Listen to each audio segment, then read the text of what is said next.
कहा जाता था राम मंदिर निर्माण हुआ तो लाखों लोग मर जाएंगे, भीषण दंगे हो जाएंगे। लेकिन उत्तर प्रदेश में योगी जी की सरकार है और केंद्र में नरेंद्र मोदी जी का नेतृत्व है, नरेंद्र मोदी जी का मार्गदर्शन है। नरेंद्र मोदी जी के मार्गदर्शन में राम मंदिर का निर्माण सफलतापूर्वक किस तरीके से चला आपने भी देखा। लेकिन कोई दंगा उत्तर प्रदेश में नहीं हुआ, देश के किसी अन्य भाग में भी नहीं हुआ। यह नरेंद्र मोदी जी का नेतृत्व है, नरेंद्र मोदी जी का मार्गदर्शन है। अनेकों कार्य हमारी सरकार के द्वारा किए गए, चाहे वह जल शक्ति मंत्रालय का निर्माण करना हो, चाहे स्वच्छ भारत अभियान को प्रारंभ करना हो, चाहे अनेकों योजनाएं चलाना हो। जिस तरीके से कांग्रेस की 60 वर्षों तक सरकार रही, आपके चैनल के माध्यम से मैं पूछना चाहता हूं कांग्रेस पार्टी को, 60 साल तक इन लोगों ने इस देश पर राज किया, लेकिन ये इस देश के नागरिकों के खाते भी नहीं खुलवा सके बैंकों में। इन्हें शर्म आनी चाहिए। इस देश में सड़क भी नहीं ये बनवा सके, इनको शर्म आनी चाहिए।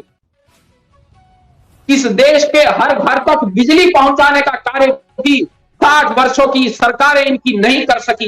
इन्हें शर्म आनी चाहिए। इन्हें शर्म आनी चाहिए इस बात पर कि स्वच्छ पेयजल ये घर घर तक नहीं पहुंचा सके। इन्हें इस बात पर शर्म आनी चाहिए कि किसानों की समस्याओं का समाधान ये नहीं कर सके।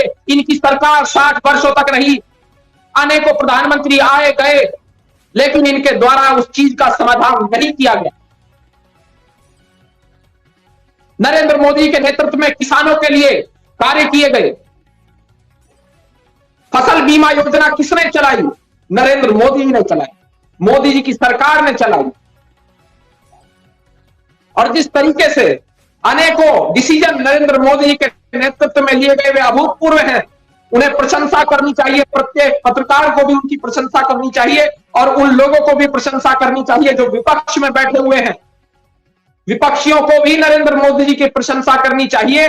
यदि नरेंद्र मोदी जी की प्रशंसा वो नहीं कर रहे हैं तो इसका अर्थ है कि उनकी नीयत में कहीं ना कहीं खोट है। उनकी नीयत में खोट इसलिए दिखाई पड़ता है क्योंकि जिस तरीके से वो प्रशंसा मोदी जी की नहीं कर रहे, इसका अर्थ है कि वो देश के पक्ष में नहीं है। जब देश हित में फैसले लिए जाते हैं तो ये सकारात्मक विपक्ष की भूमिका इन्हें अदा करनी चाहिए।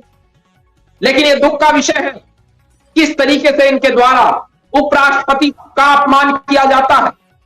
उपराष्ट्रपति का अपमान करने के साथ साथ नरेंद्र मोदी जी का अपमान किया जाता है इनके द्वारा। और उसके साथ साथ जिस तरीके से टीएमसी का इस घमंडिया गठबंधन का एक सांसद कल्याण बनर्जी दोबारा मिमिक्री करता है उपराष्ट्रपति महोदय, ये बहुत दुखद है। जनता इस बात को देख रही है, जनता समझ रही है, जनता जानती है। जनता इस बार अपना फैसला सुना देगी। फैसला सुनाने की घड़ी बहुत निकट आ रही है। वर्ष 2024 में लोकसभा